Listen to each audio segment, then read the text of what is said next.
संतोष देशमुख हत्या प्रकरणातला आरोपी जेलमधून पोलीस बंदोबस्तात बाहेर पडला, आपल्या गावी गेला, कुटुंबाला भेटला.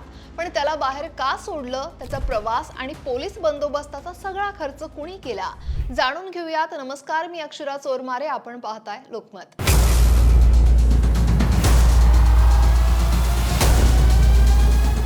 बीड जिल्हा कारागृहातून मस्साजोगचे सरपंच संतोष देशमुख हत्या प्रकरणातला मुख्य आरोपी जयराम चाटे हा बाहेर पडला. त्याला तब्बल 14 महिन्यांनंतर फक्त काही तासांसाठी ही सवलत मिळाली.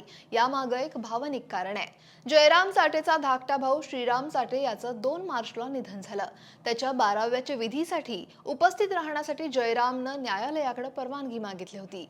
पण मानवीय दृष्टिकोन आणि धार्मिक विधीचं महत्त्व विचारात घेऊन जिल्हा आणि विशेष न्यायालयानं त्याला 13 मार्चला सकाळी 9 ते दुपारी 4 या मर्यादित वेळेत मूळ गावी तांबवा इथं जाण्याची परवानगी दिली. खरं तर सरकारी वकिलांनी सुरक्षेचं कारण देत या जामिनाला तीव्र विरोध केलेला. जयराम चाटे हा बाहेर आल्यास कायदा आणि सुव्यवस्थेचा प्रश्न निर्माण होऊ शकतो अशी भीती सुद्धा त्यांनी व्यक्त केलेली. संतोष देशमुख यांच्या कुटुंबियांनी, खास करून त्यांचा भाऊ धनंजय देशमुख यांनीही त्याला विरोध केला. आरोपी बाहेर आल्यास अप्रिय घटना घडण्याची शक्यता वर्तवली जात होती. मात्र न्यायालयानं सगळ्या बाजू ऐकून घेत कडकटींसह ही परवानगी दिली. या प्रवासाचा आणि पोलीस बंदोबस्ताचा सगळा खर्च आरोपीला स्वतः करावा लागणार आहे. गावात कोणताही अनुचित प्रकार घडू नये यासाठी प्रशासनानं मोठा पोलीस बंदोबस्त हा सुद्धा तिथं तैनात केलाय. आता थोडक्यात जाणून घेऊयात संतोष देशमुख हत्या प्रकरणाबद्दल, ज्यानं सगळ्या महाराष्ट्राला हादरवून सोडलं होतं. संतोष देशमुख हे बीड जिल्ह्यातल्या मस्साजोग गावचे सरपंच होते. डिसेंबर 2024 मध्ये त्यांची अत्यंत क्रूरपणे हत्या करण्यात आली होती. पवन ऊर्जा कंपनीकडून खंडणी मागण्याच्या प्रयत्नाला त्यांनी विरोध केल्यानं त्यांची हत्या झाल्याचा आरोप आहे. आणि या प्रकरणात त्यांना अमानुष मारहाण करून त्यांचा जीव घेण्यात आलेला. हत्येचे काही फोटो, व्हिडिओ हे समाज माध्यमांवर व्हायरल झालेले आणि ज्यामुळे बीड जिल्ह्यात संतापाची लाट उसळली होती आणि जिल्हा बंदची हाक सुद्धा नंतर देण्यात आली होती.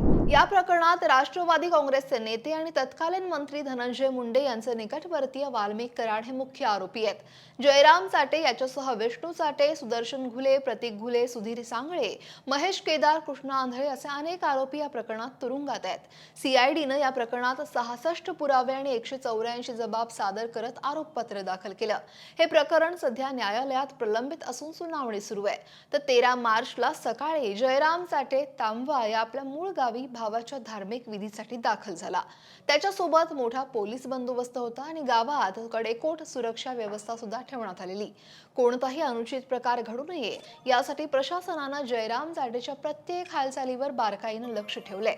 धार्मिक विधी आटोपल्यानंतर त्याला पुन्हा बीड जिल्हा कारागृहात परत सुद्धा जावं लागणार आहे. पण त्याला मिळालेल्या या सुटीबद्दल तुम्हाला काय वाटतंय? कमेंट नक्की करा आणि लोकमत सबस्क्राईब करायला विसरू नका.